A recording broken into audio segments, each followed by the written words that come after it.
Hello and welcome to the very first and brand new show that will be spinning off of our main news show through Imperial podcast. Welcome to Imperial Book Club. Aww. Oh, you like that new theme? You got the new We're theme actually going doing in it. the It's kind of background. wholesome. So, welcome to our new show. This is what we're going to be doing for our kind of idea is to do this every once a month. Gives us time to just try to discuss get it monthly. and talk about books, but we want to talk about books, which is fun. Obviously, there are tons and tons and tons and tons and tons of Star Wars books. But we're going to jump right in this very first episode with technically it's the third novel, but the direct sequel to the very first book of the High Republic. We're going to be talking It's the today second about adult novel, yeah. Yeah, is it? Well, was Into the Dark? It's considered a junior novel, yeah. Oh, really? I didn't know that. I didn't know that Into the Dark was YA. Well, cool. Then this is the second adult novel of the High Republic. We're talking today about Cavan Scott's The Rising Storm. This came out June 26th, 28th. End of June, yeah. End of June. Somewhere in the end of June. And it's been out, so obviously for about a little bit over a month now, over a month now. Mm-hmm. So this review is going to be filled with spoilers. That's right. If you have not read the book and you do not want to be spoiled, turn this off, go read the book, come Turn back this later. off. We're sorry, we won't be talking about no spoilers. We'll give our general overview, but we're going to be talking about the details that will be Let's happening. give a little warning before we get into spoilers. So we'll do our general thoughts and reaction, and then we'll go into beat by beat. And then we'll get into, and we'll break it down. And we're not going chapter through chapter. We're going through what we felt are the important parts of this book and just kind of giving our general discussion about how we feel about it all and what our thoughts and all that on. So the welcome. McClunky of it all, if you will. Thank you for listening, and let's get right into it. So starting off, we'll just kind of talk about our overall impression of the book and how we thought about it and how we felt about it. Braydon, I'll start with you. What was kind of your initial reaction to Cavan Scott's writing style compared to, for example, just even Charles Soule's in The Light of the Jedi and kind of these, two sequels playing off of each other? Well, first off, this book is brutal. Absolutely. This book hits you where it hurts, and it keeps hitting you until you're down for the count. Because I think Cavan Scott is so good at, I think his strengths are very similar to Charles Soule when it comes to the writing style is very cinematic. At least I thought. And I really like the pace and flow of his writing as well. I like that the short chapters really keep the story in motion, and you really feel like you're really diving through this plot really quickly, and things are happening back and forth, and it's for a little bit it can feel like your head's getting kind of jumbled around, a little overwhelming. Yeah, and especially when we get into this isn't really a spoiler territory, but when we get into, we meet a lot of these new characters and a lot of different names are introduced, and you have a hard time kind of, is this person? Okay, this is this person, but they're okay. So that was a little bit of an issue I had. And a lot of the big kind of action set pieces that are written, I had to kind of glance back over them a few times to kind of understand what was happening and the geography of everything. Yeah. But it wasn't too bad.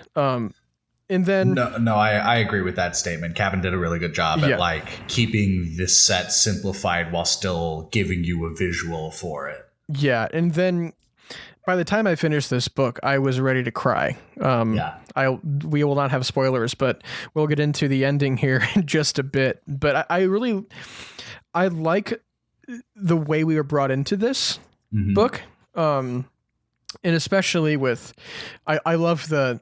It's kind of an opening crawl section that they have in the beginning of these books. A little prologue. I loved that. I thought it was written really well, and it felt very, again, that makes this book feel so cinematic. And then the prologue, which we read the preview of the prologue back when it was released, but man, one of my favorite literary Star Wars moments with Elzar Man on the beach. Very spiritual. Meditating underwater. That was...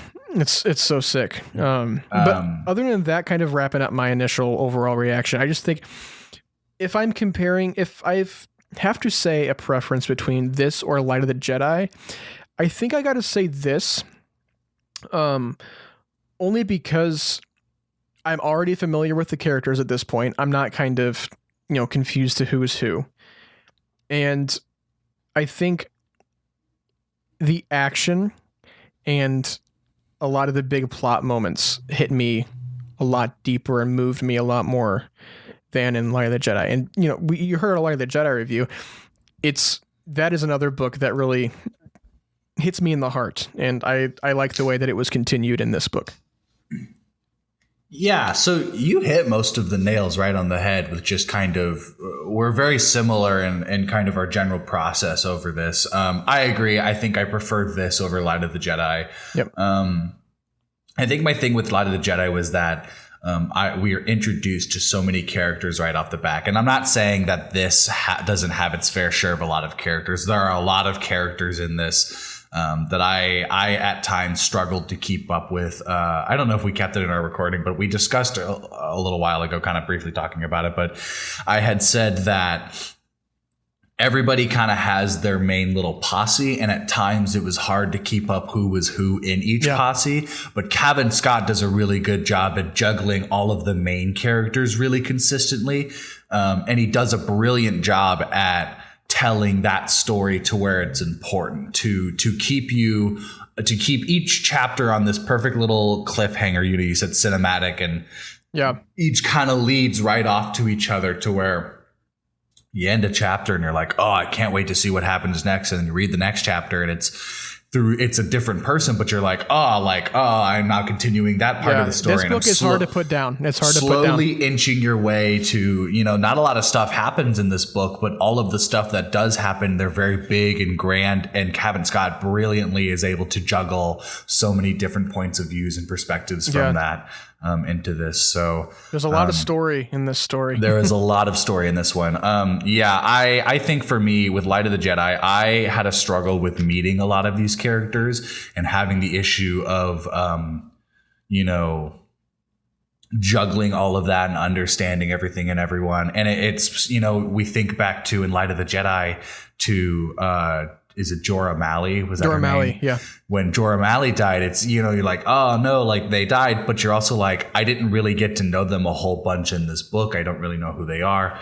But then I feel like you feel the effects of her death in books. Absolutely. And I'm not negating that. What I'm more kind of saying is that in Rising Storm, there is a much deeper connection because you know a lot of these characters now to even the minimal things that we will discuss, but I won't spoil. But, talk about just Elzar Mann alone, just kind of his journey in this book. It's very impactful and pressuring for a lot of this. So I agree. That's kind of my main thing is that there's a lot going on, but sometimes it is really held together and is able to really kind of hold its own and how it's told, and very cinematic in the sense of how it is all told. It really flows beautifully. And I almost wonder if that was kind of how they planned this, which leads me to believe that the next book, The Fallen Star, which will be written by Claudia Gray, will be like that as well. I'm so excited for that. Very cinematic and very, big and grand, and it's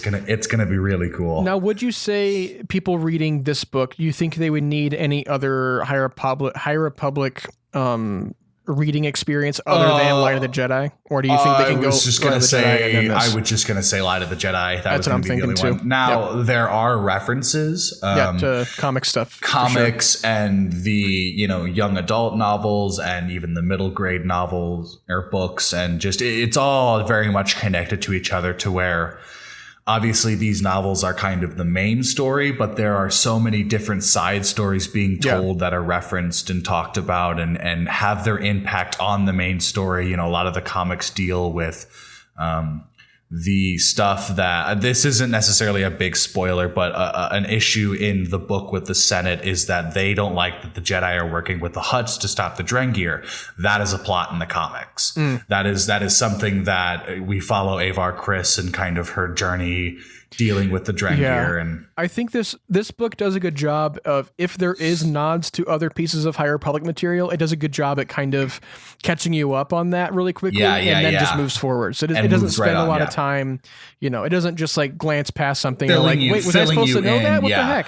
You don't get that in this book. No. No. And I would say that if you did decide to read, all of the other content in it, it's pretty much just like filler information for kind of making each and everyone's stories. Now, that being said, every story is really good on their own. I've read kind of the first couple issues of the both High Republic comic lines that are being ran, and they're very good, and they're very good in their own. But at the end of the day, they don't have to do with the main characters. The stakes that are aren't at as play. high. Yeah. And I'm not saying that necessarily true. There are some high stakes that happen, but it's more there's specific people in the novels that are those main characters, and they usually advance with whatever's happening in the stasis of the galaxy, or just even the Jedi or the Republic or whatever. So I like to think that like these adult novel books are like the main storyline. Like, let's just say these are the Star Wars Skywalker saga. These are the episodes, and then the other like little novels and comics, those are more like the side TV shows and the all that kind of stuff. Yeah, I definitely agree. Overall, I give it probably an 8 out of 10, 8.5 out of 10. For sure. Yeah, I would probably go. I'd probably go 8.7. 8.7. 8.7. Yeah. No, it hooked me on. I was on the edge of my seat the whole time, and it was so funny because I finished it on my vacation in Florida. It was actually really funny. I finished the book the second our plane landed. Oh, so you got off depressed. Yeah. Well, I read the whole final, however many chapters. That final half. On the 2-hour plane ride back, and we land, and it was that final moment, and we land, and everyone's, whatever, like the plane's landing, and I look at my girlfriend, and I'm like, I'm not well. I'm like, I don't know how to move forward from this now. My mouth was open. I was just like, I'm very shocked and just bewildered by this. So yeah, check it out, guys. If you are wanting to read it, highly recommend. And check out all the other High Republic stuff. It's such a cool era that we're in that I think really is going to. It is so slept on too. Yeah, I think a lot of people are really kind of missing out some really cool content with this, and I think as we go along with the High Republic and what happens in it, I think it'll gain some more traction. Yeah, for sure. I think especially once this final adult novel trilogy is out, that'll really kind of skyrocket it and show off some stuff. So. Cool. So that's kind of our non-spoilery overall reaction to it. If you don't want to have any spoilers, we ask that you probably have to. This is your warning. Now. We are about to spoil the book because we're going to go through, I guess not beat by beat, but we're going to talk about a lot of the important stuff and really get into the nitty-gritty of what's happening, our predictions, and what's going to be talked about. So if you don't want that spoiled, sorry, you got to leave. We're getting down and dirty, guys. Read the book, though, and come back and hear our thoughts and opinions. Trust me, you're going to want to read this one. Trust me, you're going to want to read this one. So we'll give them a second. All right. Goodbye, everybody. Thank you for listening to our overall thoughts. We're just going to give you a second here, a little intermission. There you go. All right. And check us out whenever we'll probably release another one of these next month, or I bet you they've turned it off now, but I'll still say it. Like, it's just like, listen to our other news episodes. Probably by the time of this release, we're probably still finishing up Bad Batch, but listen to our batch reports or just our weekly news channel. So, let's do it. Let's hop in. So, all right, you've been warned. This is our spoiler review. This is our spoiler breakdown. We're going to talk about the nitty gritty and everything that's happened with this. So, all right. So the Rising Storm starts with revisiting Elzar Mann's vision he has at the end of The Light of the Jedi. That, the prologue kind of, and his impact on that and how it has affected him. And it's really kind of haunted him. It's really scared him. It's very similar to kind of Tony Stark's vision in Age of Ultron, and kind of how that influenced him in the later movies, is that it's really haunted him that he's going to see all of his friends die and that he'll somewhat be responsible for it. And that's what motivates him to go to Vala, which is where the Republic Fair will be happening. And he's, taken on the position of a sheriff for that planet, because that's how kind of the Jedi outposts work, is select amount of Jedi are on a planet and one of them is in charge, yada, yada, yada. Can that's we talk kind about, of... Sorry, really quick. Talk about the Republic Fair. Yeah. Because it's kind of mentioned in the opening crawl right there, just so we get a little bit of a gist of what we're thinking about the Republic Fair. Right. So when it's kind of it first brought up, and this was a lot of the stuff with the advertising for this book too, was the Republic Fair, and a lot of the chunk of this book takes place at the Republic Fair, but it has essentially been hyping up and being planned by Chancellor Lena So to be, I listened to a podcast kind of talking about the High Republic, and they kind of discussed in it how it's like the World's Fair pretty much. It's this big, great event to essentially bring all of the planets in. The spirit of unity. It's being held on Valo, which is that mid-rim or was that outer rim? I believe it's mid-rim. Okay, yeah. And that was kind of the intention, was to be able to have outer rim and inner rim come in and literally bring everybody together. And it's kind of controversial because we're getting all these, these Nile attacks and we'll talk about that kind of with, I have a piece in here about like the Senate meeting. That's a great scene too. And that is a really good scene. And that's kind of where everything is, the stasis of the Republic while they still set up the Republic Fair. Yeah. But I want to talk about kind of this introduction of the story starts with a lot of Star Wars stories usually start with the villain's point of view. What is the villain doing, real quick? A la Rise of Skywalker and literally, we're introduced in this, and I think in a very creative way, where we meet a Nile, I guess just foot soldier. They're called strikes in our ranks, but Udi Dis, who is a force sensitive Talortai, which is like a bird species, and it's really interesting because for this like person in this species, it's like the force doesn't work the same that we're kind of normally used to. This one specifically, it really gives Udi Dis like a lot of intuition, and it's made him an incredible pilot because of it. It's he can just zip through asteroid fields like it's nothing because the force guides him to fly and flow. And he's kind of he's a little bit gaslit there by Marky and Rowe. Yeah, literally. So yeah, the first couple chapters, it's all they're going through. The planet is Golamaran, and they it's like 4 or 5 chapters through the point of view of this foot soldier who, is being taken through under their ice caves through this planet. And he's going with our main bad guy, Marky and Rowe, who, was the main villain of the last book. And, he is not the leader of the Nile, but he is he's the eye of the Nile. The eye of the Nile. He is kind of the center of it, and everyone kind of works around and with him, and he's got his Tempest runners and all that. But this introduction is a Marky and Rowe's individual mission. This is something that he's doing on his own, and you don't know what he's doing. But kind of the book starts off introducing where everybody is and how they've been doing, but we're met with this Udi Dis, and I have it later on in the rundown of the specific things that happen, but in this set section, we understand that Markian has Loden Greatstorm's lightsaber, his yellow lightsaber. He uses it on this like ice monster that, kind of it Men in Blacks him, where it eats him and then he cuts his way out. Yeah. But the important thing of it all is that, like you said, Udi is gaslit by Markian and essentially only uses Udi to prove to himself that the object that he is going for is as strong as it is on any kind of force person.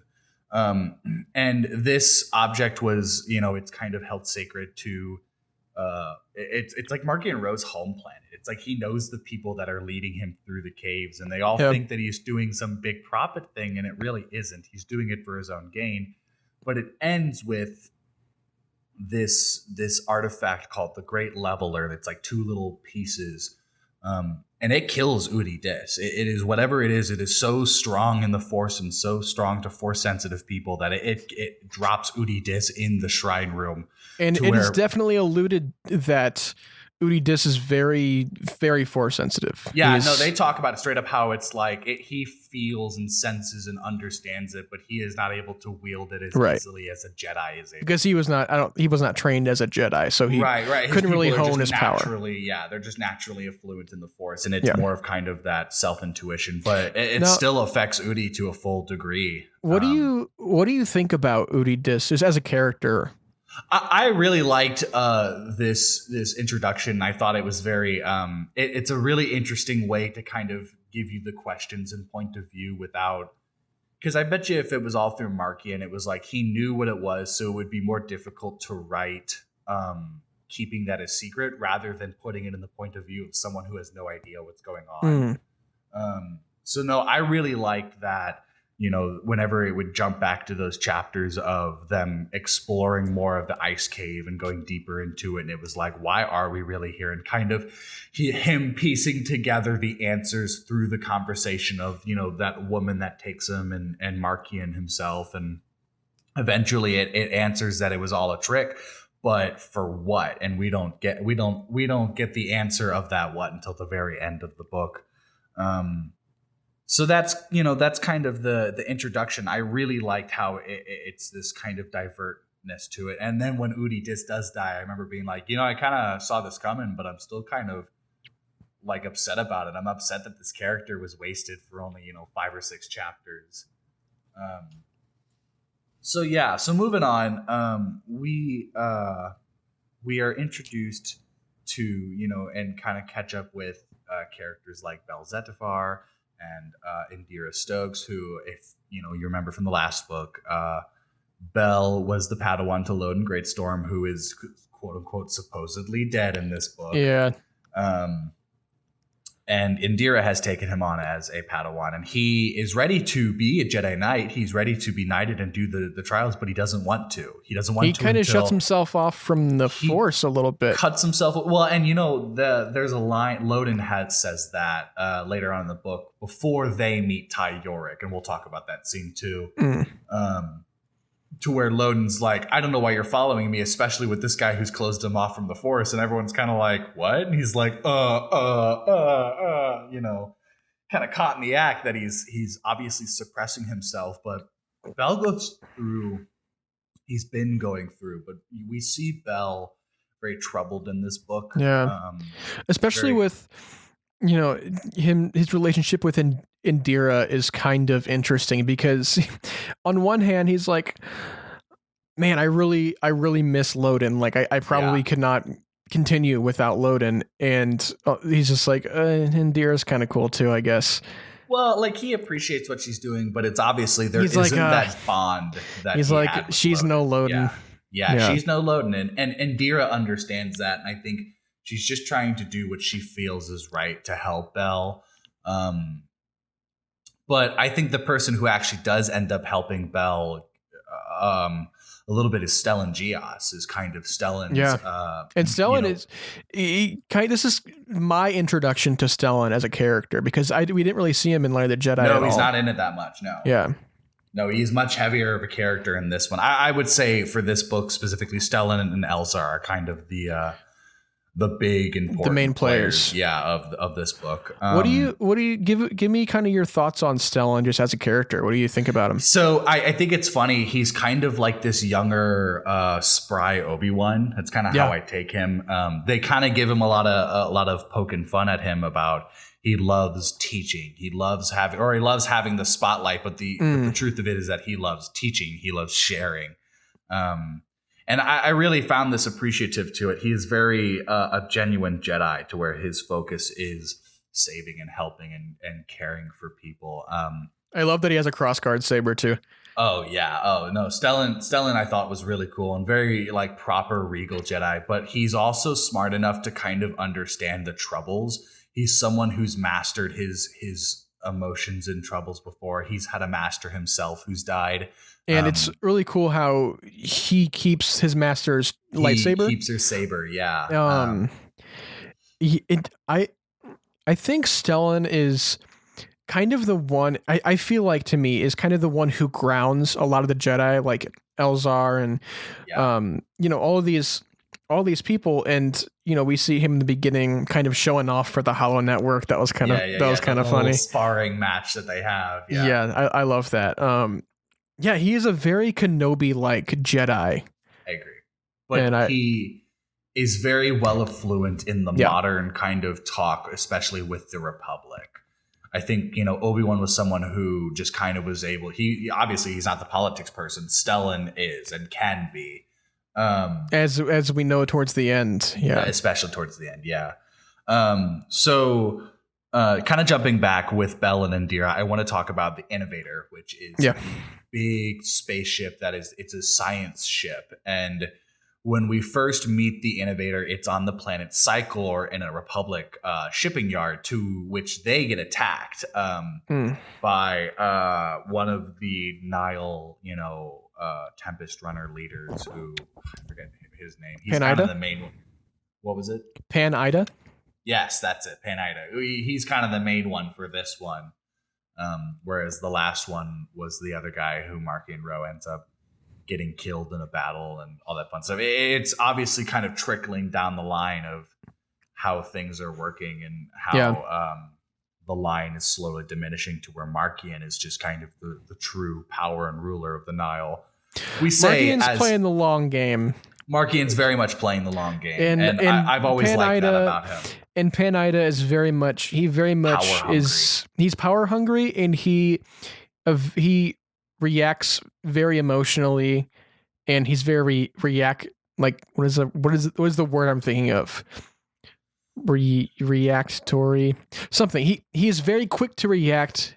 Yeah. In a very emotional way. So if something makes him mad, boom, he attacks jumping that. on that. Yeah. Yeah. He doesn't really look at the consequences of what he does, and he doesn't really understand that he doesn't really understand the power Marchian has over him.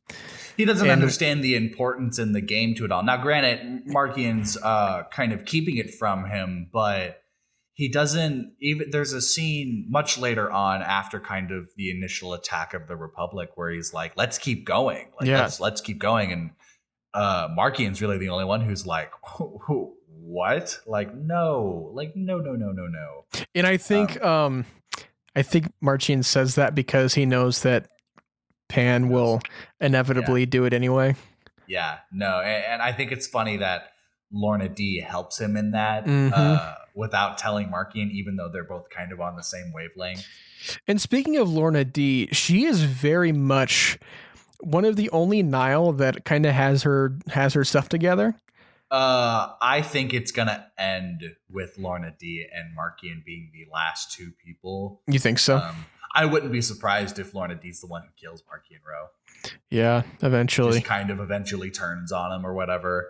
Yeah, I don't know. That's kind of we're getting a little ahead of ourselves with that. So we'll jump back. So we've obviously met Bell. We've met the Innovator, who is the science ship that holds big science revolutionary discoveries, and the person who designed it itself is like this technical genius, and there's it's got these bug people, the Cyclorians, which come from the planet Cyclor, obviously, but they're bug scientists who help design and engineer this ship, this giant ship. So I also love that Kevin Tarr is mentioned. Yeah, and I think we're going to see more of him too in the next book, because the Innovator or the inventor of the Innovator dies in the attack on the Republic Fair. But before we get to that, I want to talk a little more about kind of some other characters that have come in. Sure. We meet Ty Yorick in this book. This is an introduction to Ty, who is a person who was part of the Jedi Order but left for their own reasons that we don't know yet, or we will not know, but became kind of her own lightsaber mercenary. Saber for hire. Yeah, literally. We meet her doing a job where she ends up fighting a Drengir, and she, successfully defeats it. And, we can see the power that she has, and she's very skilled in her way. But she is recruited by this woman named Mentessa Chackett, and it's kind of, you're going to come with me and be my bodyguard. And that's kind of all I want to talk about with that right there. That's kind of the only important scene until later on in the attack. I think Ty really grew on me in this book. I agree. It's really funny. Ty is the exact kind of character that I really like. Would want to play in like a Star Wars D&D. Is that saber for hire? Is someone who's broken off from the Jedi Order but is still having that ability and that turmoil. No, I really like Ty, and I really would like to know more about Ty and expand on Ty's character and growth as a person. So, and I think we're going to see that a little more. I think the way that this ended is that Ty is not finished, story wise. So, proceeding with the plot, there's the attack on Cyclor to where they defend it. In the attack on Cyclor, though, in the spaceships, they're in the Venators fight, or not the Venators, the what are the Jedi starships? Vectors. The Vectors. Yes, Vectors. Bell Zedifer gets really injured in this, like a piece of debris or something. He gets it's like a harpoon something, but he gets pierced in the belly, right in the abs. And it's actually really cool because the way he's saved is that Indira used his debris from the battle to essentially plug up the holes in Bell's vector to have him fall back into orbit to where he was rescued. Yeah. Super cool. This is something that Cavan Scott does a lot in this book, is he will put a character in danger or kind of make us assume that they die and then cut it. Chapter ends, next part of the story. They did that a lot. Did that with Bell. They did it with Elzar. Yeah. They did it a few times. They do it with Lena So a little bit. They do it whenever I don't want to jump too far ahead, but they at the end when we see Loden, there's a moment where that kind of happens. But yeah, I just wanted to mention that I think that is something that also made me keep reading, was all the times that every chapter left on a really big cliffhanger and then you were sucked in. So that's kind of the introduction, and then at this point, this is when we meet Stella and Gios, and he is being accompanied by someone who works in a news station named Real Darrow. Darrow, I think is how you say it. Darrow. I don't remember. Yeah, but she is a reporter who is asked by the Chancellor to essentially document everything leading up and of the Republic Fair that will be happening at this point, probably within the next few days. But in this scene specifically, we get this really cool Senate scene, and it's kind of this dialogue story outcome that it's so we as the reader can understand what's been going on galaxy wise and kind of the status of the Republic. And there's some concern. There's some worry with Senator Tia Toon. Yeah. And I don't have him much in this rundown, but a lot of the specific scenes that involve Tia Toon are in this. And I want to say I really actually liked this character a lot. He grew on me a lot too. I hate this guy. You're like, oh yeah, some annoying little joke. And by the end, you're like, you know what? He's got good morals. Yeah, he's got good motivations. It's just he's a very abrasive person. He's the one who's essentially like, because Lena So really wants to, she wants everyone to love the Republic. She wants the Republic to be as transparent as possible. She just wants peace, baby. She just wants peace and love. Because she has this, she has Real and her droid kind of capturing every moment of the Republic. So she wants the Republic to be super transparent, and she wants the Republic Fair to kind of unite the galaxy. And there's this great moment where, Lena So's going about like everything that's going to be great with the Republic Fair, and Tia Toon just cuts in. He's like, yeah, we've seen the posters, but what about the fact that the Nile have been attacking every day on so many different systems? Yeah, and like the issue with the Drengir is still happening. Yeah, and he's like, is it even a good idea to have this fair at all? Right. And Tia Toon's whole thing is that, so for starter off, he is from Sullust, which is the planet.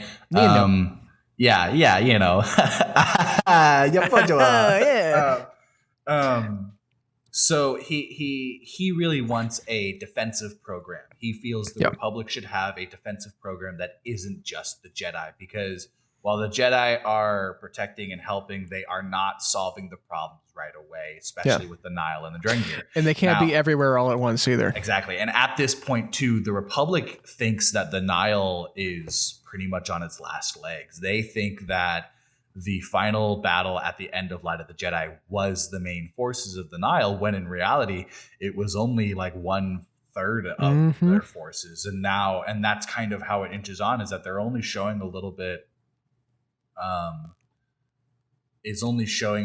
of then. So yeah, there's a lot of concern and worry for this. And the irony is that as they're talking about this, the shipyards are under attack. Yeah, Cyclor is happening, and they have no communication because they jammed all of the comms. So I think it's really funny that this is like this constant thought. And of course, obviously, the Republic Fair is going to get attacked. But I think it's even funny how it even fools Stellan. Like when they open even Stellan's like, this is the might of the Republic. Like, we're gonna pull this off and be able to do this, and everyone's like kind of pleasantly surprised that everything's going so well. Yeah, and you're just like, I think it's so funny. It kind of sets us up for being like, this is too good to be true. So since kind of I want to talk about too with the Republic is that Lena So really wants to use the fair to unite the Republic and the Togrutas. Right, the Togrutas. At this point, there's only like 1 or 2 Togruta Jedi. They're very... one of which was Jorah Malley. They're very distant, very secluded, but they're able to hold on their own, that they control their entire system without Republic control. Yep. So for the Republic Fair, Lena So invites the Togruta leader, or the queen, which is... Regesa El-Yarrick, who is the Togruta queen, and her bodyguard was one of my favorites in this character. I can't the captain, but he was just so cool, so ruthless. So that's kind of the intergalactic kind of plot going on with Chancellor So, who she and her party usually hangs out a lot with Stellan. So a lot of the stuff Stellan goes through, the Chancellor also goes through, And as we learn, Stellan kind of goes on to become the face of the Republic almost. Yeah, well, he is kind of the poster child. Literally, they talk about him. Yeah. He is the poster child of the Jedi Order. Yeah, and kind of all of the propaganda they use for that, they use Stellan's face for it. Which is why they were. It's a very Poe Dameron situation where it's like Poe Dameron's so pretty, he's the face of the Resistance. So. This has all been leading up, talking for this Republic Fair and getting it to it. We're finally here. It's the opening of the Republic Fair, and things set off pretty nice. I love the description of how the Republic Fair is, of how it's essentially, it's kind of like Epcot, but if Epcot was different planets, to where essentially they're like different floating sky islands, and each island is a representative of a different planet, and it shows the system, wildlife and the culture and the look, and it literally changes as you go to each one.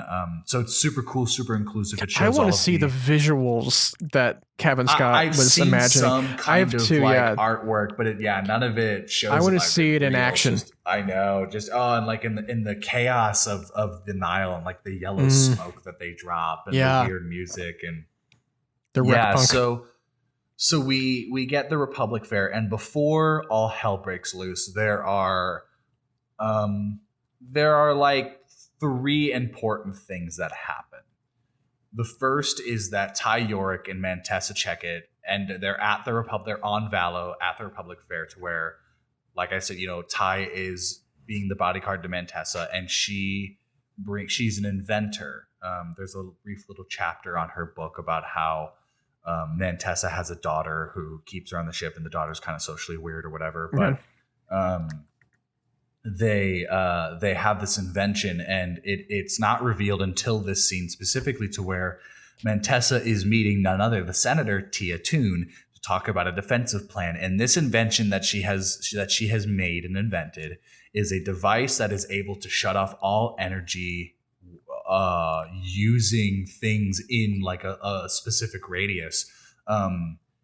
Literally, it's like a jammer for anything that uses energy, which means blasters, including ships, lightsabers. And lightsabers. It stops a lightsaber from working.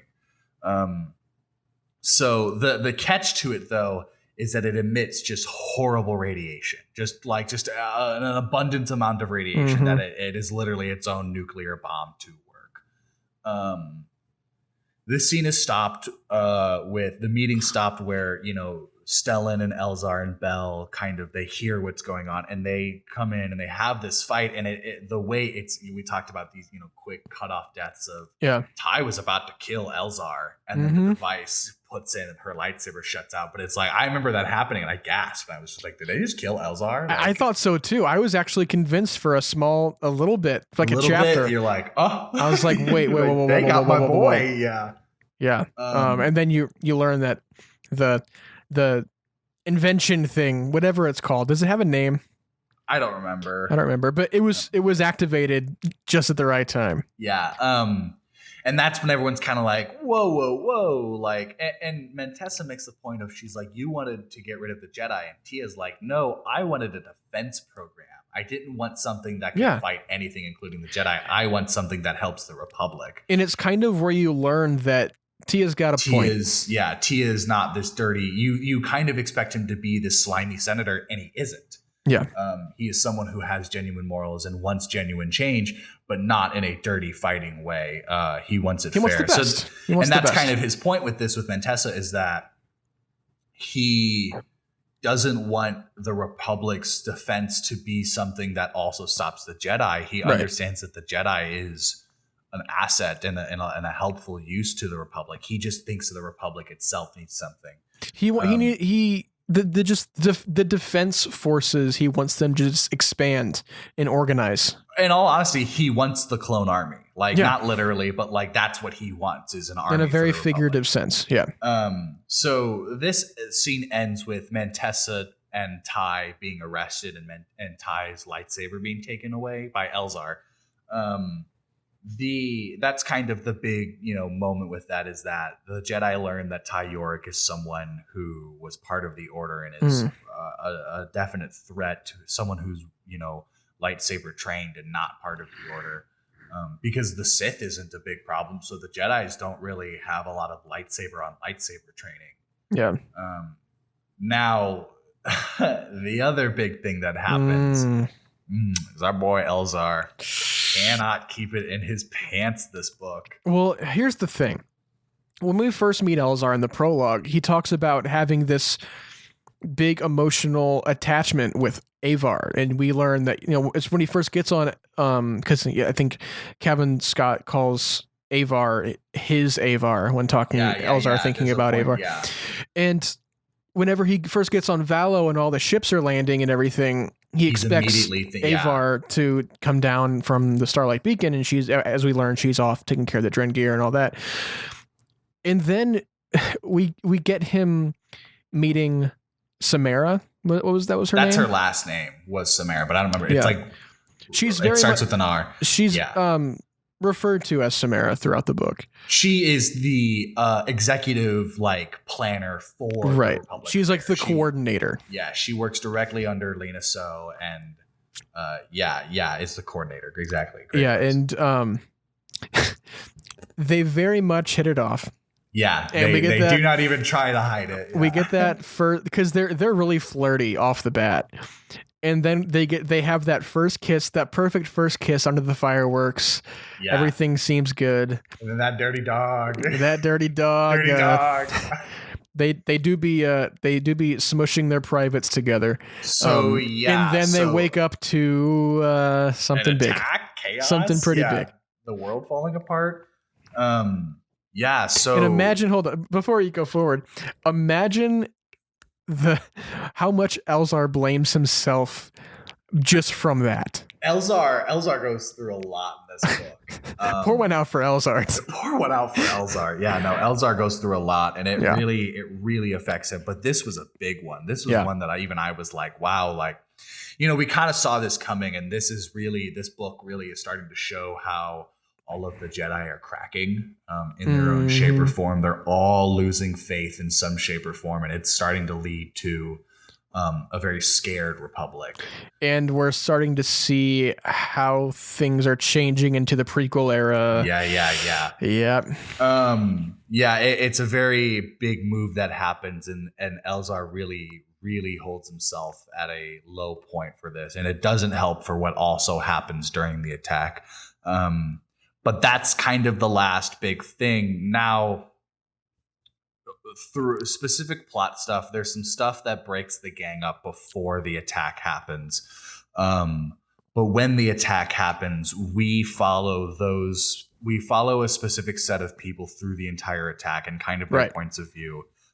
That's Stellan with the Chancellor and the kind of the royal party and all that. And the Chancellor with her. Yeah, she's Chancellor. She's driving her. What did they call it? It starts with an R. Whatever that the walker vehicle is. What is that? I don't remember what it was. Starts the R. I don't remember. It's like an open walker. Yeah, it's kind of cool. It's like a cruise walker. Very pretty cool. We've got them. We've got Bell, who is on the Innovator, which is now at the Republic Fair and is sinking. In the initial attack, it is bombed and missiled and shot and attacked, and it's sinking. And Bell's trying to rescue. He's trying to find and rescue the Chancellor's son. Who, I want to talk about Kid Trip.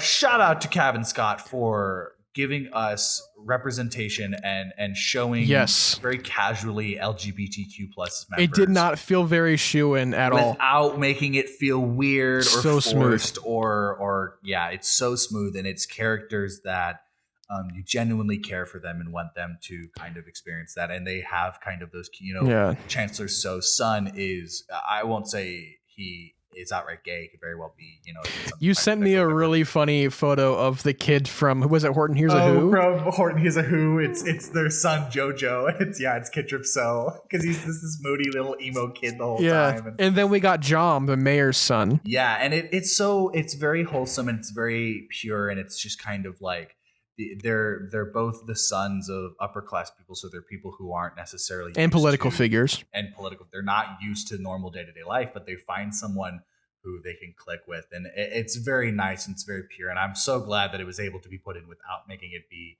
cringy or weird. Yeah, I was so worried that they were going to be like, but it's literally as quick as like when Kid Trip first sees Jom, it's like he's like, oh, I thought he was cute, and you're like, oh, but Kid Trip. And then further, we meet with them further down the line, and like I think Kid Trip has to like stop Jom from falling down something, and he has to like hold him, and like Cavan Scott just sneaks in there like he loved the feeling of holding him against him for the first time. I was like, ooh, that's nice. Feeling it, but I was so worried that it was going to be this cheesy like haha inclusion. Am I right, boys? Yeah, I was so worried it was going to be like that. Rise of Skywalker. No, it's like it's an actual relationship that kind of develops. It was great, even though they aren't main characters. And he didn't shy away from it either, which was good. It was dealt with perfectly, I think. So there's also Indira Stokes, who she's part of the kind of the air battle that happens, and Elzar eventually joins that, but that happens more with its own little story. And there's also Elzar, and then eventually Ty Yorick, which happens, and then Reel and Orbelin, which I love Orbelin. One of my favorite parts of. I love Orbelin so much. So that's all of the like points of view. Let's kind of jump back and we'll go kind of down this list of talk about everything that happens in this. We'll start with Stellan and the Chancellor and in Regesa and kind of that whole party. This is very much the tooth and nail fighting for their life. They're running from any which way to find safety. And we have this yellow fog on top of everything. The Nile drops this toxic gas. It's playing like this loud music. Wreck punk. I want to hear wreck punk so bad. I kind of picture it being like the Dark Trooper music. Just that chaotic sounding. But this really takes Stellan out for the count, man. It really beats him down. And there are so many points in this where you don't think he can get up. And it adds on more and more. And, we talked about how gruesome this book is, but this book does there are points in it to where it's not just gruesome, but it's like gory. It's like there are some violent parts in this book that it like describes wow. Stellan's face being all bloody and like how he can feel the Mangled blood coming down his throat and his eye is swollen shut. And I'm like, oh my God. The Nile dude who gets kicked in the jaw by Lorna D and it breaks his jaw, but then she pumps him up with all that it's like his PCP. jaw is just flapping and it's everywhere. Just like slack jaw and hanging. And it's just like, oh my God. Yeah, no, the whole book had moments like that, especially the very end, but like just unapologetically ruthless and just an adult novel. Like this is, I haven't read a lot of Star Wars books in general. It really gets into the truth of war. But this is a very adult book for sure. Yeah. Which I really love that we're getting into that kind of stuff. We're saying that. So with Stellan, they end up kind of leading themselves to, it's like a party bus, but it's a walker. And it... You know, right? I love the party bus analogy. It's like this party bus walker. Yeah, I love that. Open walls. And they got opera singers there too. They gotta hide in the corners in order to feel safe from blast and fire. By the way, I do love the opera singer woman. Oh yeah, she's isn't she the Mon Calamari? Yeah, the Mon Calamari, and she's just this total diva. No, it's very funny. Yeah, man, and like the Torgruda's captain that helps him and Stellan. Their combo and chemistry and combat is just so well that Stellan's able to work as this defense, whereas the captain's able to work as the offense, but then they can trade so easily and team up and fight it. And kind of the big moment with Stellan, besides the casual and the necessary chaos that happens, is that Lorna D gets involved, and she's got this big like cosmic hammer that she's got, and it's got laser ends to it, and she fights kind of Stellan a little bit with it, and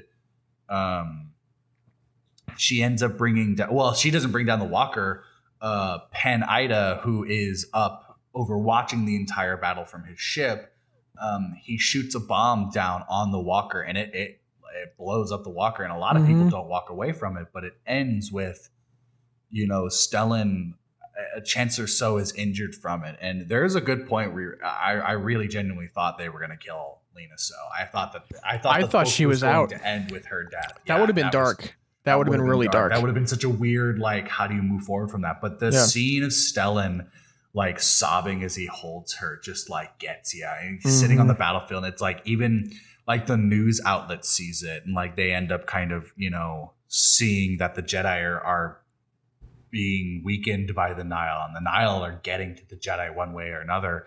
And thankfully Lena So ends up pulling through, but man, in that moment you're just kind of like, oh no, like this could go really wrong. So that's kind of what happens with Stellan and that group through the entire attack. Now we'll go down to the next one. We'll talk about Bell and the Innovator, and this ends up this is the Innovator's drowning, and he's trying to find Kitrip So and Jom, and in the process finds some people that he helps escape. And it's a really kind of tense moment because mind you, Bell is disconnected from the Force, and there's like a guy trapped in the wreckage, and Bell's trying to help him but doesn't know how to help him without crushing this dude. It's just like he's in a very emotionally conflicted spot at that point. He really struggles with this, and it isn't until that it's essentially he gets separated. He goes off to find the boys, and the boys end up fighting the people that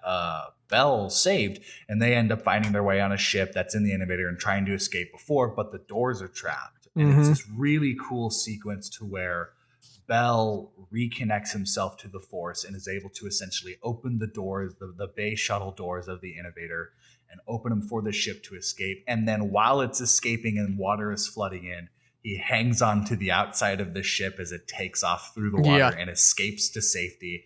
And I remember it like thinking, oh, they just killed Bell too. Like Bell just drowned on the Innovator. But he doesn't. He pulls through, and it's really a really cool moment of Bell, reconnecting himself with the Force. And I'm so proud of him. So I'm so proud of Bell. I just... He doesn't deserve any of this. So that's kind of the fun stuff with Bell. They get to safety, and it's all cool. But he re-finds himself in the Force. They kind of, once they kind of, he gets them safe and everything. It kind of stays away from Bell for a big chunk of the book. We don't really hear from him. it just kind of turns into like Bell just starts saving people, just roaming through the streets, saving people and whatever. But yeah, he doesn't become kind of an important point again until the end.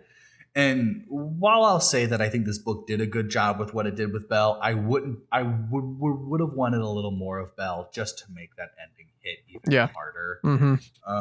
But I don't think that it wasn't. It wasn't enough that I was like, oh, there's barely any Belle in this. There's a good amount of Belle that I think it is able to explain his stuff in the time.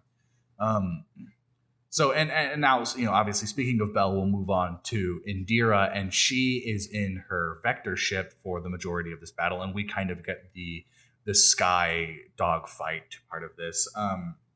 It's really cool because while it is kind of just a starship fight, it ends up being to where essentially a bunch of people are like falling and like crashing and like in danger. And they save them through essentially all the Jedi connecting to themselves and working as literally a wing of birds. Well, let's talk about the entrance of all of the Jedi coming in. Whenever, oh yeah, we'll get to this in a second. But when she's basically like about to die, essentially, like she's in a lot of pain, and she somehow hacks the comms and is able to send a communication out to the galaxy somewhere saying that the Republic fair is under attack. We need assistance. Right. And 10 minutes later, we get a call over the comms, and it's all of the Jedi. It's at the all fair. of the Jedi. Well, yeah, and we get what is her name from Test of Courage? It's Stellan's apprentice. I know who you're talking about. Vernestra Rowe. Vernestra Rowe. Yeah. Her, and they're like, is Yoda here? They're like, Yoda couldn't make it. Yeah, I loved that moment so much. All the Jedi popping up. Yeah, no, it's a really cool scene. It was a really great come to Jesus moment. We get appearances from like Porter Angle or Porter Angle. Porter. That's it, Porter Angle. Who, funny enough, I don't think I've ever seen artwork of Porter Angle until after Rising Storm. Yeah. I guess I never realized he was human. No, he's not. But he's a crookie.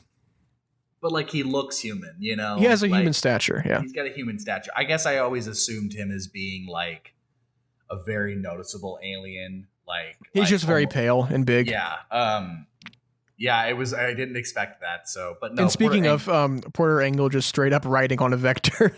Yeah. Oh, yeah. In this sequence, he loses his vector, and that was cool. Ends up just riding on Indira's for the majority of it. No, yeah, it's really cool because they end up like catching a bunch of people, and one of those people is a Nile, and it ends up kind of breaking the formation, and it's this kind of intense little section. But they end up getting help from Elzar and Ty, to which we will now move us to the next part of this, which is Elzar and Ty's. And this starts out, they're separated. Elzar obviously wakes up from doing the nasty. And obviously the world's on fire. The whole place is under attack. So he kind of jumps into the party pretty late. And don't chomp at me, dog. I'm talking.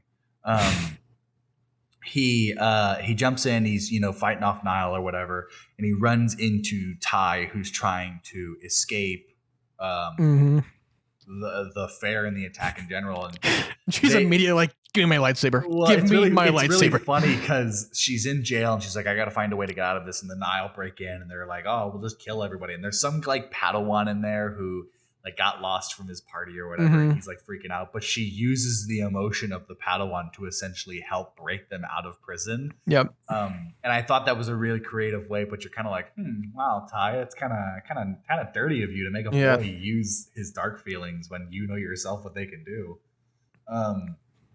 No, but that's almost immediately turned around to when she runs into Elzar. She's like, "Give me my lightsaber." And they decide to run off, and Elzar gives her the lightsaber, and then he's like, "Help me. Like, I need you to help me. I'm in a really dark place." Wait, has Elzar done the whole thing yet? He did the thing. So let's kind of get to that first, yeah, and then I we'll circle back when they were. But there's a lot happening in this book. Elzar's in the chaos. He's fighting everything. And he kind of has this moment of like darkness. He's like, I feel like this is all my fault. I should have saw this coming. This whole book, he's been really preparing himself because he's been so terrified of this vision coming through of all of his of all of his friends and people dying. And it's like, it's happening. And in that moment, he embraces the dark side and he uses it to essentially just like He rips down an island from the sky. He just like pulls one down himself and drops it on the place, and you're just like, whoa. Excuse me, sir. Whoa. And it's just this like defining moment that even Elzar recognizes that it's just like he's in very, very dangerous territory if he keeps playing like this. He's immediately like, okay, no, yeah, I need help. I need help really bad. That was bad. I should not have done that. I need to go meditate and get help from my Jedi friends because I'm in a really dark place. But he can't, obviously. He can't. Yeah. So he ends up going to Ty, and Ty finds him and he gives him the lightsaber and he's like, I need you to help me. Like, I'm not able to do this by myself. And she initially is like, no. So she leaves and she takes Mantessa with her. And it's like literally 5 minutes later, Elzar finds Mantessa being eaten by it's like a giant like tiger monster thing. Yeah, it's like those It was part of the zoo that was part of the the Republic big Fair. like animal showcase, like the creature showcase of the Republic Fair, and like there was all these really dangerous animals, like it was all like super predators. high security. It was only predators. But before we like get much further, where do you think, because with Elzar being kind of this conflicted, what do you think about, where his mind is going to take him going forward? Just while we're on the subject. So I think with how the book ends and Elzar going to Stellan, I think that's going to help him a lot. Because Stellan's essentially like, yeah, let's go to Jeddah and meditate a little bit, man. This is Stellan's kind of like, we'll be fine, like we'll get through this. And I wonder if the next book will start with Elzar being like, oh, I'm prepared for it, and then something happens. Now I almost wonder if he will be the only one who can overcome the Leveler because he's embraced the dark side. And that he is going to be the one who saves everybody, which almost means it might be a sacrifice, is that Elzar may not. I'm wondering if Elzar is going to be the reason why they're so, by the prequel time, they're so pent up on, no attachments, no loving, anything like that. It destroys Elzar in some shape or form. Because in this era, we kind of learned that Jedi are allowed to, they're allowed to have attachments. They're allowed to be compassionate. They just can't let that destroy their focus on the bigger picture.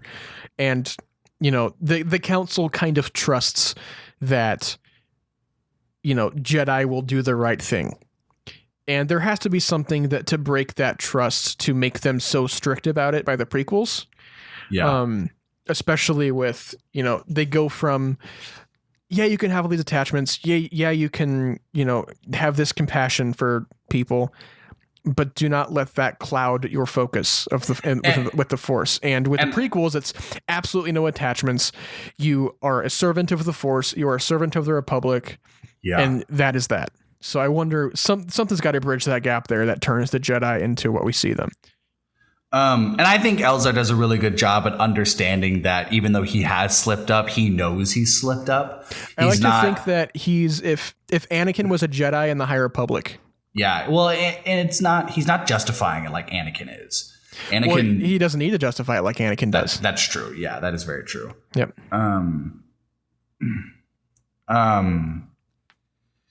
Yeah. So, this monster zoo thing, he kills and eats Mantessa.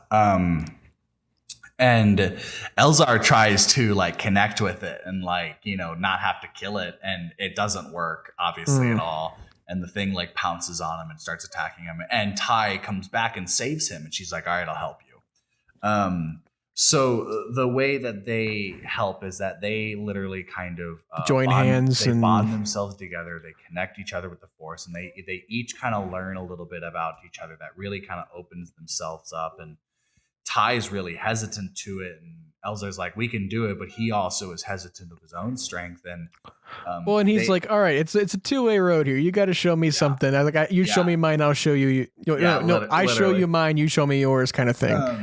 And what they do is essentially they connect and they bond with these like lizard flying bird Dragon things. Dragon things. They're called snavels. Yeah. And they bond with two of them to where literally they use them to ride. Yeah. And they get involved in the space fight or in the like sky fight. The aerial fight. Aerial fight, yeah. And they help out with that. And it's so cool because they're like picking ships like Nile ships apart. They're just straight up eating the Nile ships. Let's talk about how there's the two Nile ships that are chasing Burry, and Elzar solves this by literally boomeranging his lightsaber to go through the one ship and ship then crash into the other one. That was a very Battlefront moment. Oh, it was so cool. It was just so cool. And I love the stuff that like they all just pull something out of them like that, and you're just like, oh, like that's killer. I was like, if they kill Burry, I am actually going to stop reading this book. I was so anxious that they were going to kill Burry. Yeah. So we'll talk finally about the last little point of view from this attack, and this is Real, Dyro, and Orbelin, who is he's the archivist for the Jedi Order.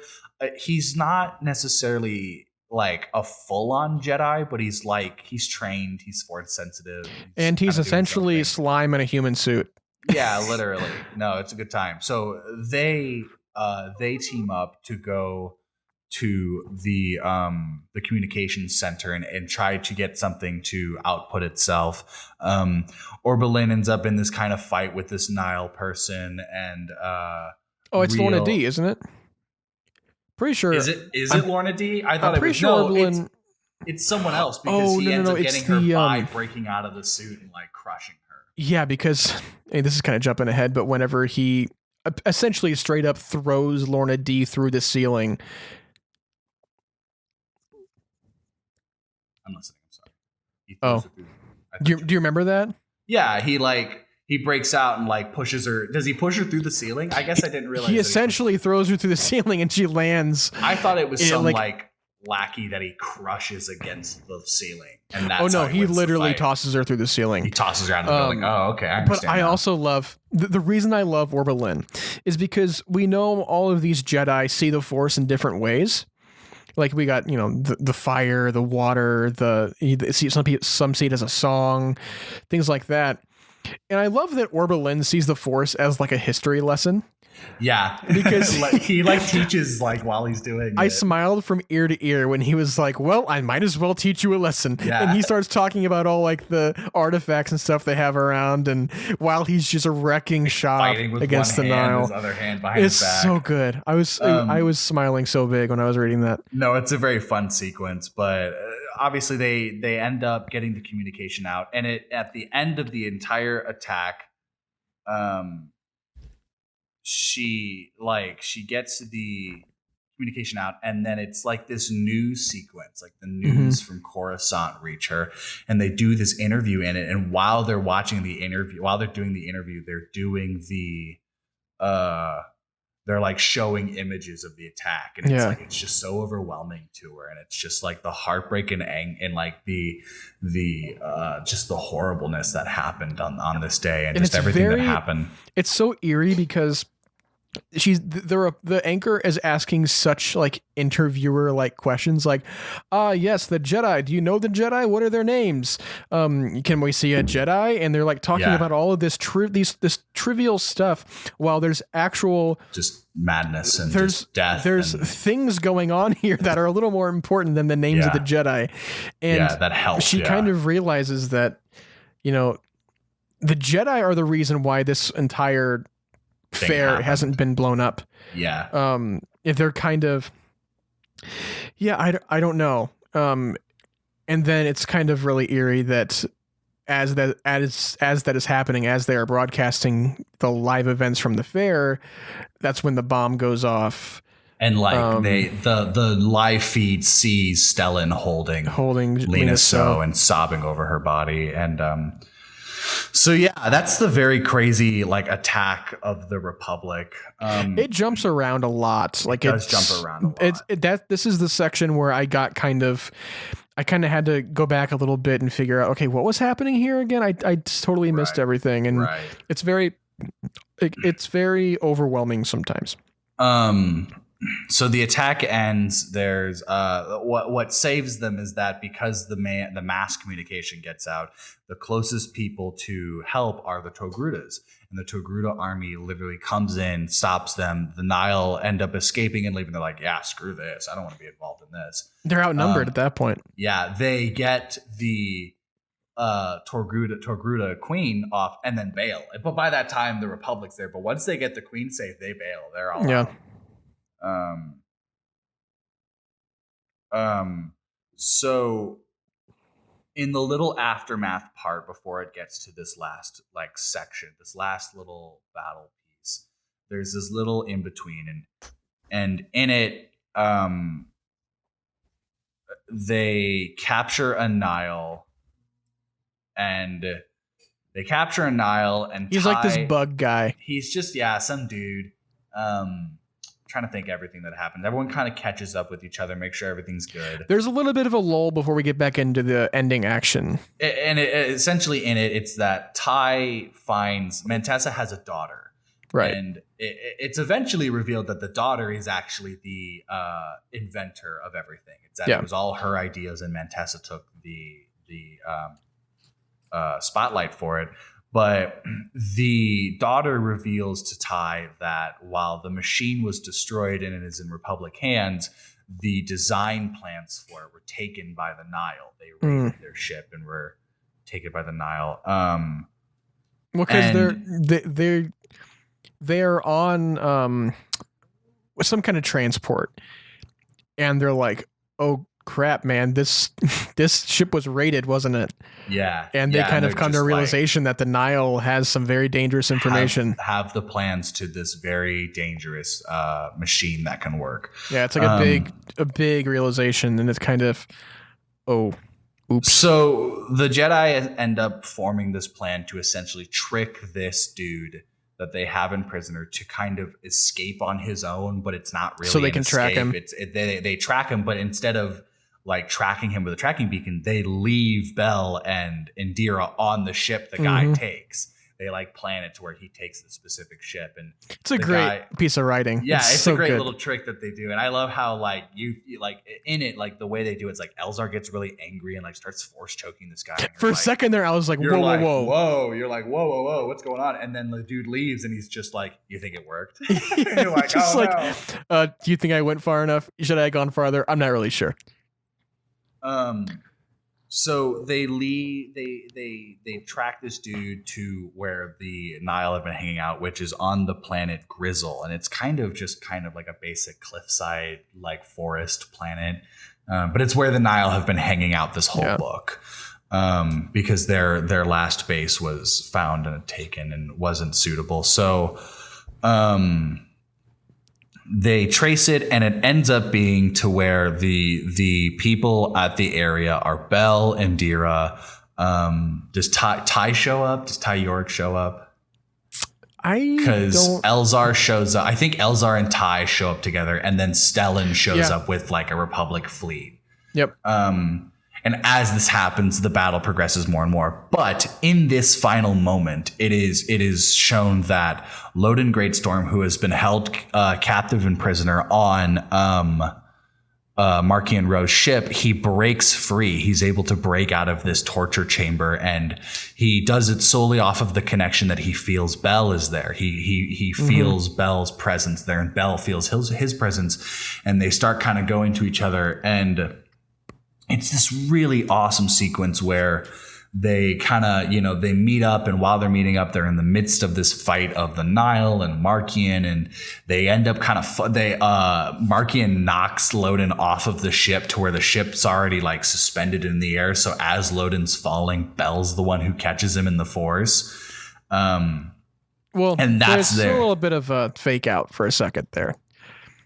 Because Loden's he's so weak. Well, first we see him, and he's coming out of this trance that he's been under essentially for so long. And then he kind of forms this bond with udder sound, like the Chadra fan. I didn't really understand that whole Chadra fan thing. But he's like the torture doctor. Yeah, essentially.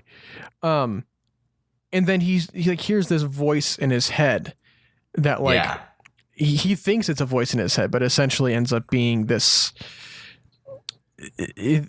other prisoner. Well, I think it's Maria Santeca. Is it? You think so? I think that's who he encounters. It's Maria Santeca, who's strapped up to everything. And he's you know what? Yeah. And he's like, let me get you out of here. And she's like, no, Loden, you're all good. Like, you do your own thing. And he ends up leaving her. It's also kind of dark that Loden's Leku have been amputated. So he just got little both of them, or it's just one of them? Oh, no, he's got 2 nubs on his head. That's horrible. So it's kind of, and he looks so brittle and frail, very much not Loden from Light of the Jedi. Yeah, he's just super emaciated and skinny, and I love, this is like the moment in the movie, if this was a movie, this is the moment the audience stands up and cheers, is whenever Loden throws that guy through the glass in the middle of Marchian's kind of spiel, and it's so good. Just tackles him, just starts fighting him. It's so good. No, it's really cool. And like the reunion of Bell and Loden's really nice. And like Loden gets his lightsaber back. And in the chaos of all of the Nile, the Jedi and the Republic are pretty much winning this fight. They're wiping out the rest of the Nile. And there's a really cool scene where it's kind of reminiscent of the Clone Wars finale, where it's Loden, Lorna Dee's trying to escape, and she's flying off in the ship, and Loden and Bell stop her. They're like holding her back with the Force. Mm-hmm. That was a really cool scene too, and Lorna Dee is trying to escape. While this starts to happen, Marchian Ro decides it's time for the Great Leveler. That's what they call it. And these are the 2 artifacts from the very beginning of the book that we followed all of Udidis and kind of the strength of this Force. And he clicks these 2 artifacts together, and it unleashes this like beast thing. Creature thing that I don't think people can see it. I think it's only in the Force. But it causes Elzar to have another vision, and he crashes his ship, and like he almost doesn't make it out of that as well. But that's like the 3rd time they almost kill Elzar in this book. He crashes his ship, and Ty is the one who saves him, and they kind of pull out. And as all of the other Jedi are pulling in, what happens they discover is that this Great Leveler has it possesses Bell, and it's kind of like the empty space from Get Out. It like shoots him into this like void, and he's just lost his connection to the Force, and all he feels is just all he can do is scream, pain and horror, and it literally turns him into this screaming, crying mess.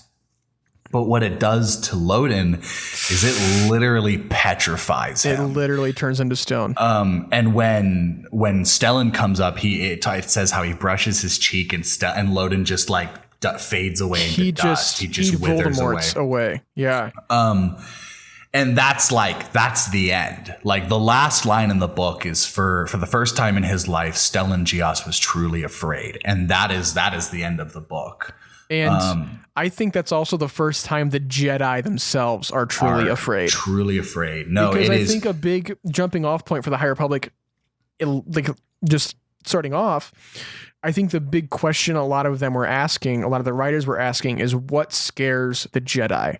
Yeah. And I think they have met their fear. Yeah, I agree.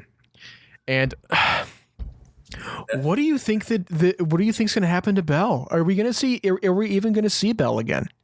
I think we'll see Bell again. I think for the next book, Bell will be probably out of the game for most of it. I think their plan is to try and figure out how to fix Bell, and that's how they kind of end up learning what everything is. This book kind of ends with the end of the Nile. The Nile is really kind of obliterated. And it's even said that's kind of why Marchian decides to unleash the Levelers, that he's officially lost the Nile. They are just remnants now.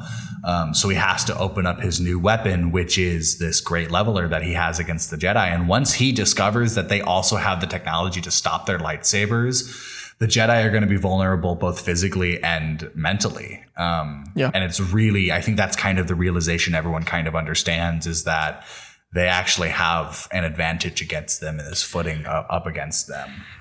And they don't know how to defend against it.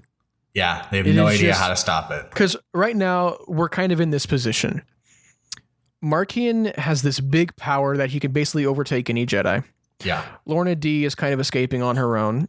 Pan-Ida is kind of off escaping on his own.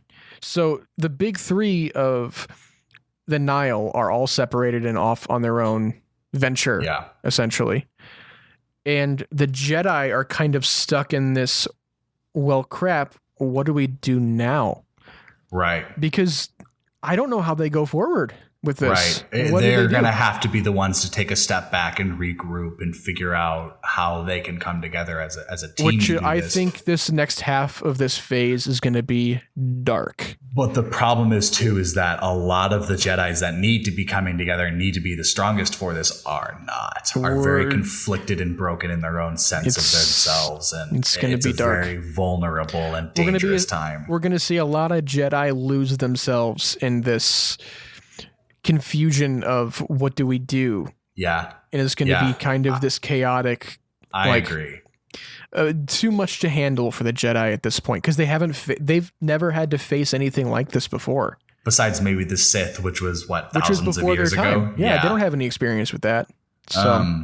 So just a crazy little ending that you don't expect to leave off on a footnote like that you're just kind of left just shocked and just absolutely just starstruck and just you can't even process it all. I immediately texted you and said that I'm very upset and I'm very unwell, and then I kind of said, this is very much the Empire Strikes Back of the High Republic. Yeah. You think it's going to be, most of the High Republic has done a really good job at being kind of this righteous sense of like the Jedi are going to pull through no matter what. But it's just like the Jedi were just beat down and kicked and spit on in this book. And it's just like no mercy whatsoever. So, and right when you think they won, something very tragic even happens. Worse from everything happens. Yeah. That is the beat by beat kind of talk and review of Cavan Scott's The Rising Storm. We kind of just talked about our thoughts moving forward. So we know that the next book will come out next year. 2022 is going to be a very big year Star Wars wise. I don't want to wait that long to see what happens next. It's less than 6 months till the year starts. I guess we really only had to wait. We waited about 7 months for this book. Yeah. No, we waited it was 6 months. No, it was 6 months. So as our final little piece of this, we're going to do kind of what we did with the first book review, but this is going to be something we'll also probably do with all of our Imperial Book Clubs, but it's our fan cast. We're going to talk about our fan cast. I don't remember who we cast as our first round. Yeah, I think it was a much different time. Yeah. Let me look, see if I can find it on my notes. I will say, I don't know if he's my old cast, but an updated cast for Elzar Mann, I think, would be Zachary Levi. I think he'd be really good. I actually have him for Elzar Mann as well. Oh, I do have it. Oh, I have Rami Malek as my Elzar Mann. No, I changed it to Zachary Levi. That's pretty good, though. Yeah, see, I only have a few. I still hold Corbin Blue as my cast for Bell. Corbin Blue. And Denai Guria. I think maybe Stokes. 2006 Corbin Blue, but I think Corbin Blue currently is he's a little too old. I agree. He's in his 30s now. I don't know. He might be able to pull off like a young 20s Bell. Yeah, I think he could pull it off because Bell's supposed to be a little older too. Like he's like he's like almost a knight. Yeah. He should be a knight at this point. I like that they refer to him a lot as the Padawan. Yeah. Which he kind of holds himself at that standard, and it really it's something that I think kind of brings him down with. And I'm going to keep the theme going here with High School Musical. I think for Stella and Geos, I think a nice Zac Efron would be awesome. He's got the pretty face. If Zac Efron was like 10 years older. I know. But I think if you bearded him up and you kind of made him look a little more grizzly, I think he could do it. He could probably pull it off. I think, oh God, what's his name? Hold on. I'm going to find out. I'm going to answer in just a second. Billy Crudup would be a good Stellan Gios. I think he would kind of hold that Jedi sense. What about, I sent you. Sorry, I kind of want to recast Marchion Ro because I sent you a really good idea for Marchion Ro, and you were like, "Whoa, hold up!" And that is Jack Rayner. If you don't know him, he's the guy from Midsummer. Yeah. He would encapsulate the whole calculate. Almost the. I'm comparing him to Kylo Ren, but he's not quite as angsty as Kylo Ren, but he would encapsulate the fury that Marchion Ro goes through, especially in this book. Yeah. Yeah, absolutely. I agree with that. And I'm holding that I think that Lawrence Fishburne would be a really cool Porter Angle. Lawrence Fishburne? Yeah. He'd make a good Loden Greatstorm too. I think he's a little big for Loden. I agree he's a little big for Loden, but I think he would be able to kind of hold I'm still that going role. Daniel Craig for Loden. I think Jamie Lee Curtis would be a really good Lena So. Ooh. I like that. I think she'd be really good for Lena So. I have so many damn characters in this. What about Kittrip? I don't know, some emo boy that looks like the kid from Horton. I'm gonna say Will Poulter, the eyebrows guy. Yeah. That would be a good cast. Mm-hmm. Or they're much older now. I was gonna say some of the kids from Stranger Things, but be able to like a Finn Wolfhard. Finn Wolfhard would have been good as Kittrip. Yeah. Yeah. Yeah, going through everyone, man. What about like Lorna D and Pan Ida? Who would you? Who would be a great Lorna D? Florence Pugh. Oh, that's a direction I didn't expect, but I also like. Yeah. I dig or like that. a Scarlett Johansson. I'm thinking Black Widow, like someone with a lot of physicality and has the chops to play like the relatable. I picture Lorna D a lot as the Twi'lek from the episode of The Mandalorian, the Prison Break one. That's kind of how I picture. Before. Yeah, is that like slimy, slippery, and like aggressive, but very smart about it. Like has the whole thing planned before she makes the cut for the throat. Oh no! Every time I read these books, I'm gonna be imagining Jamie Lee Curtis as Lena So. It's a good cast, isn't it? That's how I pictured her for this book. Was Jamie Lee Curtis. And I have another question, and we can kind of go away from the casting here. I heard this on a podcast, so I just want to ask it for us, just in case we know. If you were a member of the Republic and you were at the Republic Fair, which Jedi would you want defending you? Probably Stellan. You think so? I'm gonna go Indira. I would say Bell or Stellan, because Stellan, while it gets his butt rocked a couple times, he stands up every fight and he keeps holding it till he literally can't. I think if Bell was knighted and he had the experience under him, I would be comfortable with that. But I think Lena is the most balanced, the most pure Jedi that we have in the High Republic. You mean Indira? Who did I say? Lena. I didn't mean to say that. I meant Indira. But no, I agree with you. You're right. She's someone who's able to who kept her head on the entire attack, and was especially dealing with Bell's kind of confusion and trouble and his trouble, and she deals with it so gracefully. I love the way that she the way that she is. I love her. I agree. Oh, you're making me yawn. Don't do that. I'm so sorry, but you know what? I think we are at the end of our episode. Do you have anything else you want to talk about? I don't think so. Yeah, I'm looking forward to. I'm so in love with these adult novels for the High Republic. I just am so excited for Claudia Gray's rendition of the story. It's gonna be so good. It's got to be. If it's not, then I'm gonna cry. But for her to do the end of phase 1 will be that woman does not miss. Yeah, no, without a doubt. So that's all I had. I'm very happy with this book. I'm excited to see where it goes in the future. So closing thoughts, I'll say overall, big props to Cavan Scott. Just absolute wow. Throwing us into this book and taking us on this journey and this story. How dare you, sir? How dare you?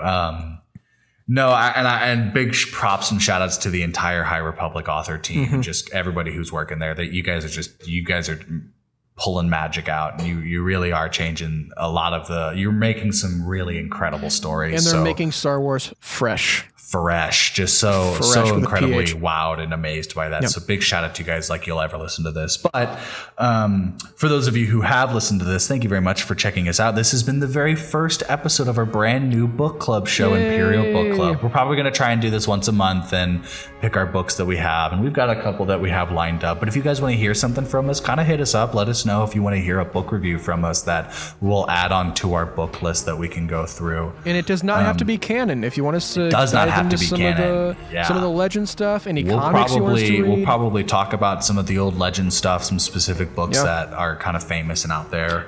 Maybe 1 month we'll dive into the Thrawn trilogy. Who knows? Anything goes. Yeah. I think too we could also do some of the old comics.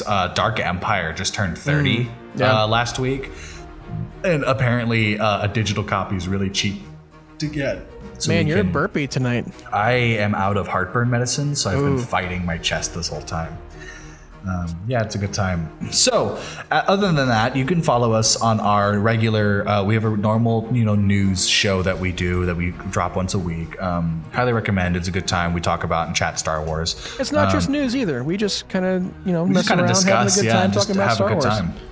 You can follow us and find us on Instagram, which is at Through Imperial Eyes Pod. Our Twitter is at Imperial Eyes Pod. And our YouTube is, you can just look us up for Through Imperial Eyes. I was also wrong on our Instagram. It's at Through Imperial Eyes Pod, not at Imperial Eyes Pod. That's just the Twitter. Check me out on Twitter. My Twitter is at Quacks and Scaling. That's QUACKSON and scaling like the triangle. And then my photography Instagram is at Deleen _photography, which is DALEEN _photography. Braydon, what about you? What are your socials? As always, you can find me on the Instagrams at braydonleadbetter, and on Twits, you can always find me at braydonleadbetter. And then for the letterbox, see what I'm watching, see what I'm reviewing, you can check me out at bleadbetter. Follow me on there, and that is all I got. Well, cool. Thank you again for checking us out. Leave a like, leave a review. Tell us that you want to subscribe. I don't know. Just do something. Do whatever you want. But thank you again for hanging out. We hope to see you next time we have our Imperial Book Club. And we hope to see you on our other shows, like our Batch Report, which comes out usually the weekends that Bad Batch is happening, which won't happen much soon because that season's ending. But the time of recording this, next week is our last Bad Batch. It's our last Bad Batch. But listen to those other ones. Listen to, go back into the show and listen to us talk about it, and just check us out on our new shows. But until then, may the Force be with you. Always.